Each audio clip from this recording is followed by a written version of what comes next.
Good morning to all of you.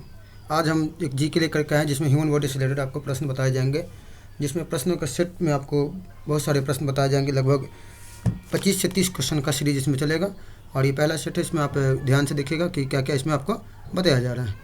तो हम start करेंगे कि आज के इस सेशन में पहला क्वेश्चन जो आता है आपका, उस पर चलते हैं कि मानव शरीर की सबसे लंबी हड्डी कौन सी है। तो मानव शरीर की सबसे लंबी हड्डी की बात कर रहे हैं यहाँ पर। तो आप इसमें से ऑप्शन ए बी सी मतलब फिबुला, फीमर, स्टेपीज, टिबिया, इनमें से कौन सी है। तो फीमर जो होती है वो मानव शरीर की सबसे लंबी हड्डी है जो इंसान के जांघ में पाई जाती है। ठीक है, नेक्स्ट क्वेश्चन है उस पर चलते हैं। सेकेंड नंबर क्वेश्चन, मानव शरीर की सबसे छोटी हड्डी कौन सी है। तो मानव शरीर की सबसे छोटी हड्डी, जिसे हम कान की हड्डी कहते हैं, स्टेपीज नाम है उसका, जो कान में पाया जाता है। तो मानव शरीर की सबसे छोटी हड्डी कौन सी है, तो स्टेपीज कहेंगे। ठीक है, ध्यान रखिएगा। नेक्स्ट क्वेश्चन है, थर्ड क्वेश्चन पे आते हैं। हीमोग्लोबिन किसका महत्वपूर्ण घटक है। तो हीमोग्लोबिन किसके अंतर्गत आता है उसके बारे में बात करेंगे। तो हीमोग्लोबिन जो होता है वो आरबीसी का भाग है और रक्त का रंग लाल जो होता है वो इसी के कारण होता है। किसके कारण, तो हीमोग्लोबिन के कारण होता है। ठीक है, तो ये जो है हीमोग्लोबिन, ये रक्त के रंग को क्या करता है, लाल करता है। और ये किसका भाग है, तो ये किसका महत्वपूर्ण घटक है, तो ये आरबीसी का महत्वपूर्ण घटक है। ठीक है, नेक्स्ट क्वेश्चन पे आते हैं, शरीर में हीमोग्लोबिन का कार्य क्या है। तो शरीर में हीमोग्लोबिन का कार्य क्या करता है। तो याद होगा आपको, क्या पढ़े होंगे कि हीमोग्लोबिन जो है क्या करता है, वो हमारे रक्त में जो है रहता है और रक्त में जो ऑक्सीजन प्रवेश करता है उसके साथ संयोग करके ऑक्सी हीमोग्लोबिन बनाता है। तो यहाँ ध्यान दीजिएगा कि हीमोग्लोबिन क्या करता है, तो ऑक्सीजन का परिवहन करता है। ऑक्सीजन के साथ मिलकर के क्या बनाता है, तो ऑक्सी हीमोग्लोबिन। और ये कार्बन डाइऑक्साइड के साथ मिलकर के शरीर से बाहर निकलता है, उस समय कार्बोक्सी हीमोग्लोबिन बनाता है।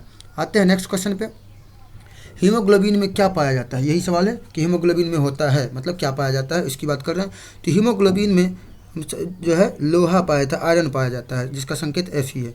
6 नंबर क्वेश्चन पे आते हैं कि रक्त में लाल रंग निम्न में से किसके कारण होता है। इससे पहले भी हम आपको बताएं कि रक्त में लाल रंग, तो लाल रंग जो होता है वो हीमोग्लोबिन के कारण होता है। रक्त का रंग लाल किसके कारण होता है, तो हीमोग्लोबिन के कारण होता है। ठीक है, नेक्स्ट क्वेश्चन पे आते हैं। इससे पहले थोड़ा सा हम कलर चेंज करते हैं इसका हाईलाइट करने के लिए, पॉइंटर। ठीक, नेक्स्ट क्वेश्चन पे आते हैं। सात नंबर क्वेश्चन पे आते हैं कि मानव शरीर में खून का शुद्धिकरण की प्रक्रिया को क्या कहते हैं। तो खून का जो शुद्धिकरण होगा उस प्रक्रिया को क्या कहेंगे, तो डायलिसिस कहेंगे। डायलिसिस कब किया जाता है, जब व्यक्ति का किडनी, जिसे हम ये वृक्क भी कहते हैं और गुर्दा भी कहते हैं, अगर सही से काम नहीं करता है तो रक्त को शुद्ध करने के लिए जो हम प्रक्रिया अपनाते हैं उसे डायलिसिस प्रक्रिया कहते हैं। ठीक है, नेक्स्ट क्वेश्चन पे आते हैं। 8 नंबर पे, रक्त में पाई जाने वाली धातु कौन सी है। तो रक्त में जो मुख्य रूप से धातु जो पाई जाती है, आप पढ़े अभी जस्ट कि हीमोग्लोबिन में कौन सा धातु पाया जाता है, तो लोहा। तो रक्त में मुख्य रूप से पाई जाने वाली धातु कौन सी है, तो आयरन है, लोहा है। मानव रक्त प्लाज्मा में प्रायः पानी की प्रतिशत मात्रा, मानव रक्त के प्लाज्मा में पानी की जो प्रतिशत मात्रा है वो कितनी होती है। तो पानी की प्रतिशत मात्रा प्लाज्मा में कितनी होती है, तो 91 से 92% पानी की, मतलब ऑप्शन बी जो होगा इसका राइट आंसर होगा कि प्लाज्मा में पानी की प्रतिशत मात्रा जो होती है 91 से 92%। 10 नंबर सवाल पे आते हैं कि मानव शरीर में रुधिर बैंक का कार्य कौन करता है। तो रुधिर बैंक का कार्य जो करता है प्लीहा करता है। प्लीहा को ही हम तिल्ली कहते हैं और इसी को अंग्रेजी में स्प्लीन कहते हैं। तिल्ली क्या करता है, तो ब्लड बैंक का कार्य करता है। ठीक है, आते हैं अब 11 नंबर क्वेश्चन में कि मानव रक्त या मानव रुधिर का पीएच मान कितना होता है। तो मानव रुधिर का जो पीएच मान कितना होगा, तो 5.1, 7.4, 7.9, 8.1 क्या होगा आंसर, तो आंसर हो जाएगा आपका ऑप्शन नंबर सी, 7.9 हो जाएगा। मानव रक्त का पीएच मान 7.9 होता है। 12 नंबर क्वेश्चन पे आते हैं कि मनुष्य में कुल कितनी हड्डियां पाई जाती है। मतलब एक वयस्क मनुष्य की बात करेंगे। मनुष्य यहाँ लिखा क्या, वयस्क मनुष्य में कुल हड्डियों की संख्या कितनी होती है, तो 206 होती है। वयस्क मनुष्य में कुल हड्डियों की संख्या 206, option number B is the right answer. और नवजात शिशुओं में हड्डियों की संख्या कितनी होती है। तो ये जो बच्चे जो होते हैं, जो नवजात बच्चे होते हैं, उसमें हड्डियों की कुल संख्या कितनी होती है, तो हड्डियों की कुल संख्या जो होती है वो 300 होती है।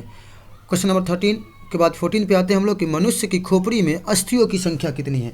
मतलब इंसान के खोपड़ी में कितनी अस्थि पाई जाती है, तो अस्थियों की संख्या जो होती है वो कुल 8 होती है। ठीक है, नेक्स्ट क्वेश्चन पे आते हैं। मनुष्य के शरीर में पसलियों के कितने जोड़े पाए जाते थे। हम जो हमारे रिब केज जो होते हैं उसमें पसलियों की संख्या कितनी होती है, तो जोड़ी की बात कर रहे हैं तो 12 जोड़ी पसलियों की संख्या पाई जाती है। नेक्स्ट क्वेश्चन है, मानव की पाचन नली लगभग कितने फीट लंबी होती है। यहाँ फीट में दिया गया तो कितने फीट लंबी होती है, तो 32 फीट लंबी होती है। कितने फीट, 32 फीट लंबाई किसकी होती है, तो मनुष्य के पाचन नली की लंबाई, मतलब ये जो होती है उसकी लंबाई है। शरीर की सर्वाधिक प्रबल अस्थि कौन सी है? तो यहाँ पूछा जा रहा है कि शरीर की सबसे मजबूत अस्थि कौन सी है, सबसे मजबूत हड्डी कौन सी है? तो ऑप्शन देख लीजिए, ए में है जबड़े की हड्डी, बी में भुजा, जांग, गर्दन। तो याद रखिएगा कि जबड़े की हड्डी सबसे मजबूत हड्डी या अस्थि पाई जाती है। मनुष्य में पाचन का अधिकांश भाग किस अंग में संपन्न होता है? तो पाचन का जो अधिकांश भाग होगा किस में होगा? ऑप्शन ए है छोटी आंत, जवाब दीजिएगा कमेंट बॉक्स में, कि बी है अमाशय, सी है पैनक्रियास और डी है बड़ी आंत। तो अधिकांश जो पाचन का काम जो पूर्ण हो जाता है वो छोटी आंत में कंप्लीट हो जाता है। नेक्स्ट क्वेश्चन है, मनुष्य में पाचन क्रिया कहाँ प्रारंभ होती है? कमेंट बॉक्स में जल्दी से आप आंसर दे दीजिए। ये बहुत ही ईजी क्वेश्चन है कि मनुष्य में पाचन का क्रिया कहाँ से प्रारंभ होती है? तो अमाशय से, मुख से, पक्वाशय से, मलाशय से। तो पाचन की क्रिया जो प्रारंभ होती है वो हमारे मुख से प्रारंभ हो जाती है। मनुष्य के जीवन काल में कितने दांत 2 बार विकसित होते हैं? मतलब 2 बार उगने वाले दांतों की संख्या कितनी है? जैसे कि देखते हैं कि बचपन में दांत टूटता है, तो वो टूटने के बाद जो उगने वाले दांत हैं, जो 2 बार निकलने वाले दांतों की संख्या कितनी है? तो option number B is the right answer, मतलब बी जो है आंसर सही है 20।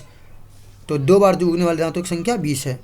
आते हैं 21 नंबर क्वेश्चन पे, अस्थियों एवं पेशियों को आपस में कौन जोड़ता है? तो अस्थि एवं पेशियों को जोड़ने का काम जो करता है उसे क्या कहते हैं? तो एक के नई छोटी पेशी कहते हैं, टेंडन कहते हैं, उपास्थि कहते हैं, लिंगामेंट कहते हैं। और ए बी सी डी में से क्या होगा आंसर? तो लिंगामेंट क्या करता है कि अस्थि को पेशियों से जोड़ने का काम करता है। नेक्स्ट क्वेश्चन पे आते हैं, अस्थि में कौन सा लवण सर्वाधिक मात्रा में पाया जाता है? तो अस्थि में जो लवण की मात्रा पूछा है कि सबसे ज़्यादा कौन थे? Calcium phosphate. कैल्शियम फॉस्फेट जो है वो सबसे अधिक मात्रा में पाई जाती है। 23 नंबर क्वेश्चन पे आते हैं, वृद्धावस्था में मनुष्य की हड्डियाँ क्यों कमज़ोर हो जाती है? आखिर क्या कमी होती है कि बुजुर्गों की हड्डी कमज़ोर हो जाती है? इसमें किस चीज़ की कमी हो जाती है? उसे क्या क्या खिलाना पिलाना चाहिए?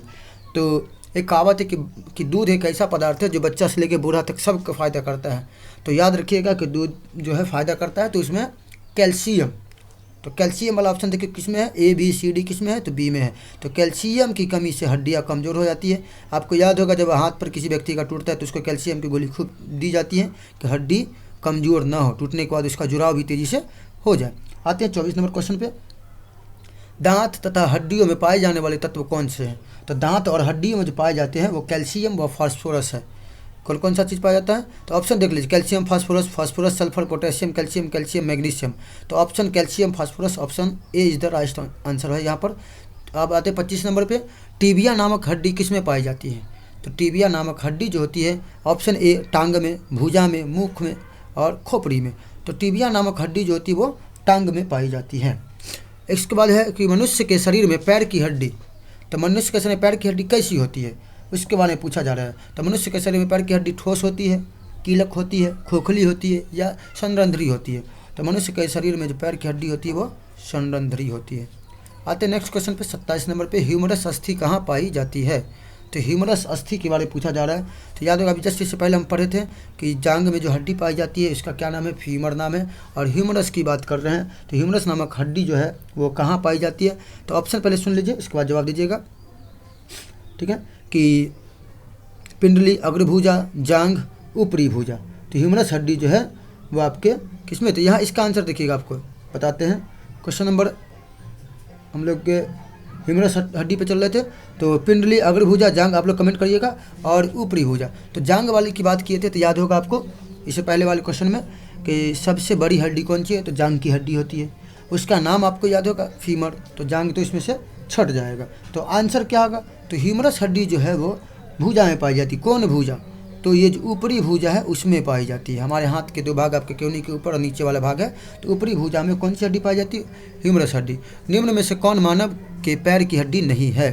पैर की हड्डी कौन नहीं है? देखिए ऊपर वाले क्वेश्चन को देखिए, ह्यूमरस अस्थि कहाँ पाई जाती है? तो ऊपरी भुजा में, और उसी को उलट के पूछ दिया, इसमें से छांटना है कि कौन मानव पैर की हड्डी नहीं है। तो नहीं है, अभी जस्ट पढ़े कि ह्यूमरस बाजू की है, मतलब ह्यूमरस नहीं है, और बाकी जो है फिबुला, टिबिया, फीमर ये सब पाया जाता है। टांग की हड्डी ये वाला आपको याद होगा, फीमर भी बता चुके हैं। मानव शरीर के किस अंग की हड्डी सबसे लंबी होती है? इससे पहले भी क्वेश्चन इस पर चर्चा कर चुके हैं। तो सबसे लंबी हड्डी जो होती है वो जांग की हड्डी। नाम क्या बताए थे, जल्दी से बताइएगा। तो क्या लिखे थे कि सबसे बड़ी हड्डी जो होती है उसको क्या कहते हैं? फीमर कहते हैं। क्या बोलते हैं उसको? फीमर हड्डी, ठीक है। तो यहाँ पर हम लिख भी दे रहे हैं कि मानव शरीर की सबसे लंबी हड्डी जांग की हड्डी, उस हड्डी का नाम क्या है? फीमर नाम है। अब आते हैं आज का आखिरी सवाल पे, रक्त का शुद्धिकरण कहाँ होता है? तो रक्त का शुद्धिकरण जो है इसमें से ऑप्शन देना है, फेफड़ा करता है, यकृत करता है, किडनी करता है, ये सभी करता है। तो अगर आप गौर कीजिएगा तो सारा मिल करके, यकृत, फेफड़ा, किडनी, ये सब मिल करके रक्त का शुद्धिकरण करता है। Option number D is the right answer. आज का सेशन कैसा लगा आप हमें कमेंट बॉक्स में बताइएगा, और आप अगर चैनल पर नए हैं तो इसे सब्सक्राइब कराना ना भूलें। इसी तरह से आपको बहुत सारे जीके क्वेश्चन मिलेंगे और कंपटीशन से रिलेटेड सारे नोटिफिकेशन, नौकरी से रिलेटेड सारे नोटिफिकेशन, कॉलेज एडमिशन, ये सारे चीज़ आपको बताए जाएंगे। जो भी फॉर्म अप्लाई होगा सारे जानकारियाँ यहाँ आपको प्राप्त होती रहेंगी। तब तक के लिए धन्यवाद, नमस्कार।